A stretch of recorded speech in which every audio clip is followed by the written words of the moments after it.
Hey y'all, it's me, Miss B. Today we're talking about analyzing the transformations of functions. So here, let's start with some vocabulary. So first we have a parent function, and a parent function is the simplest, if I can spell, simplest form of a function. So that might look something like f of x equals x, f of x equals x squared. I'm going to give you a list of parent functions actually. Okay, a transformation is any change that happens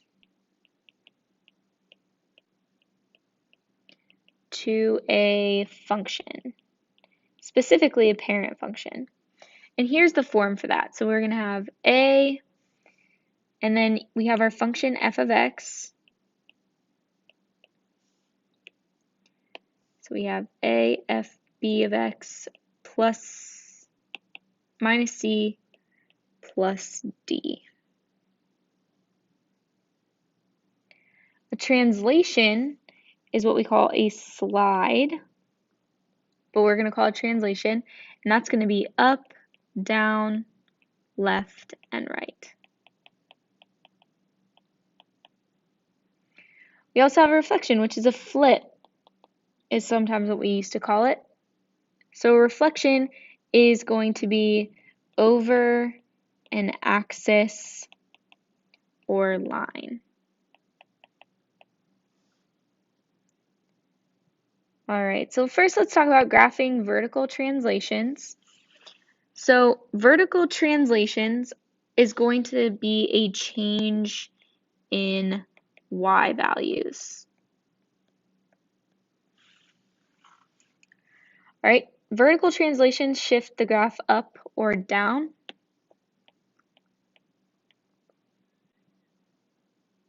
So adding d to the graph is going to shift the graph up d units, and subtracting d is going to make it go down d units. So that's going to be the d in this equation up here. So this d is what we're talking about. So it's going to be outside the parentheses.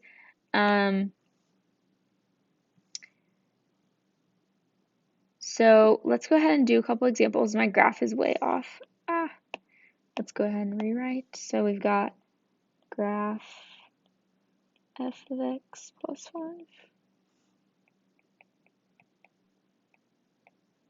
Okay, so let's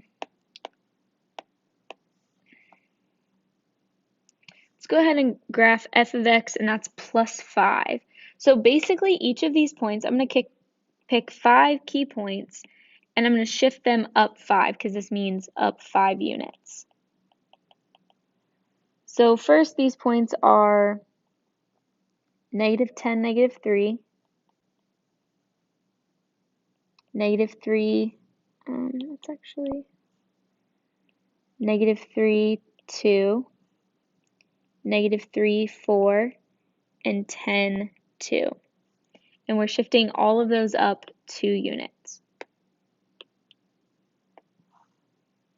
I'm sorry, 5 units. 1, 2, 3, 4, 5.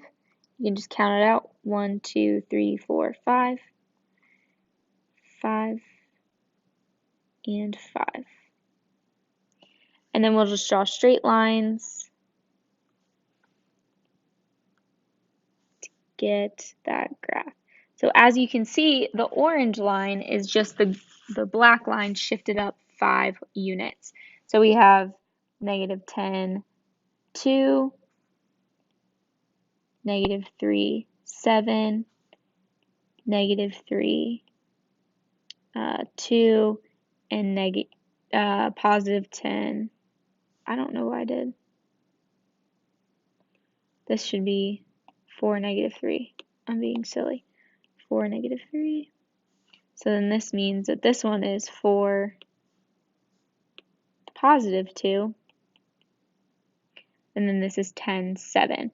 So if you look closely, you can see that our x values have stayed the same, but our y values have been shifted up 5. So our y values were the only thing that changed. All right, so go ahead and do this next one on your own. All right, you should have shifted it down 3, so our graph will look something like this.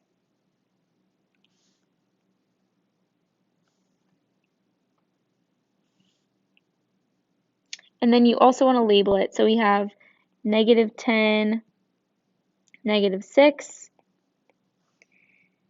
This is -3, -1, 4, -6, and 10, -1.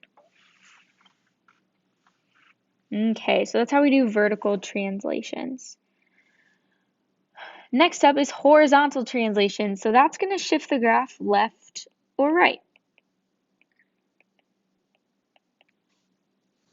Adding C to the outputs is going to shift the graph left, and then subtracting C is going to shift it to the right.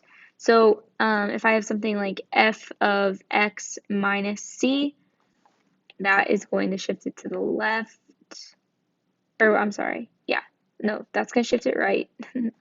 And then f of x plus C is going to shift it to the left. Notice that this is inside those parentheses there.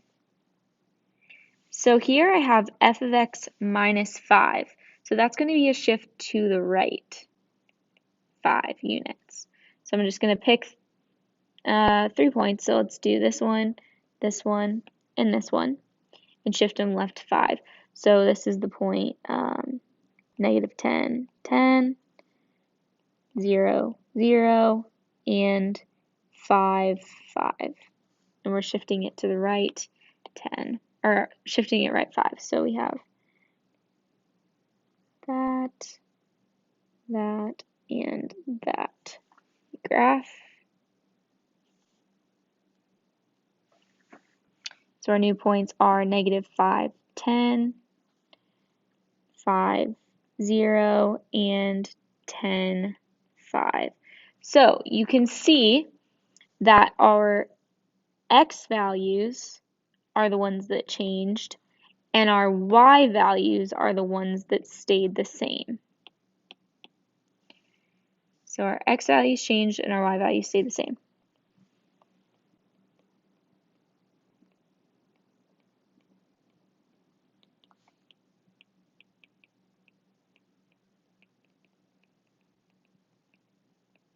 Okay, so go ahead and do this next one on your own. All right, so this is going to shift it left 4 units. You can pick any 4 units, 1, 2, 3, 4, 1, 2, 3, 4. This one kind of goes off the graph, and so all we can see is that point there. So we have the point -6, -10, and this is the point -10, 0. All right. Next up, we have some reflection. So we have a f of x or f b of x for our reflections. So making b negative is going to look like this. And that's going to reflect it over the y-axis. The y-axis is the one that is straight up and down. So let's go ahead and graph f negative of x.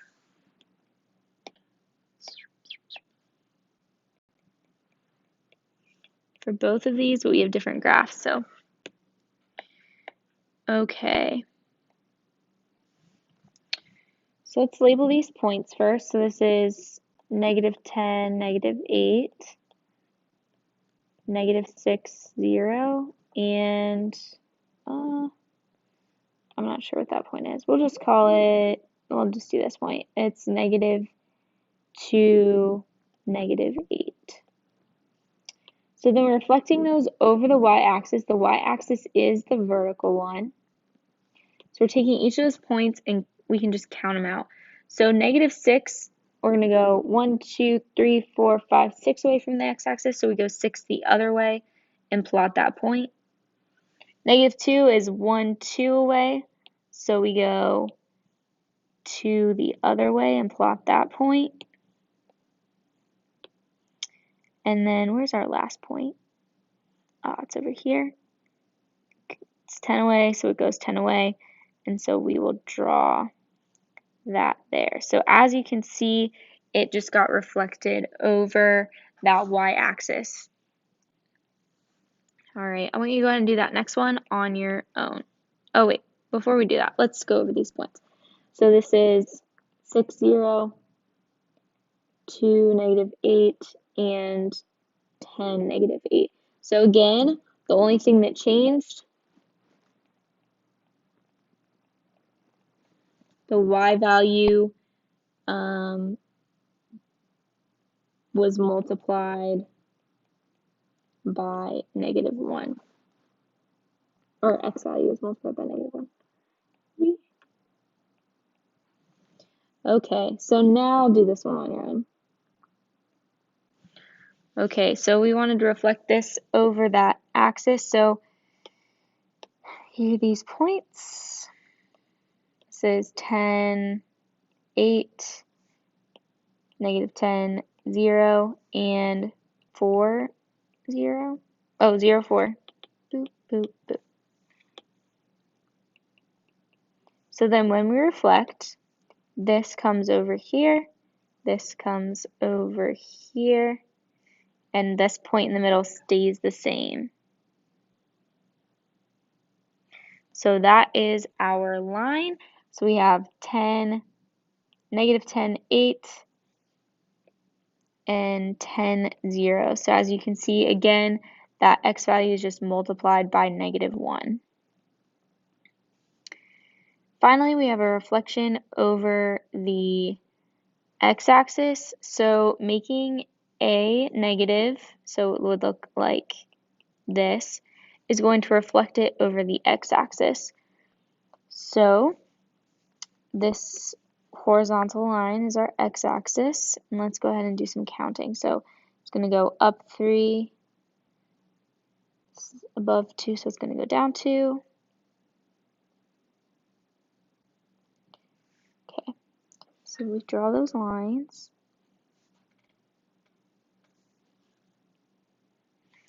Alright, so if you were to write out those points, you would notice that our y values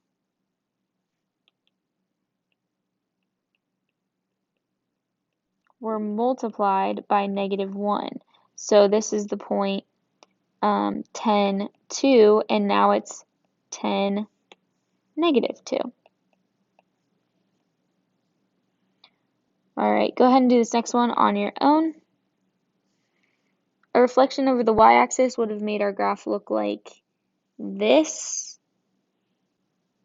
That's nearly accurate. Oh, nice. Okay, so that's what that graph looks like when it has been reflected over the y-axis. Or I'm sorry, the x-axis. All right, that's it for today, folks.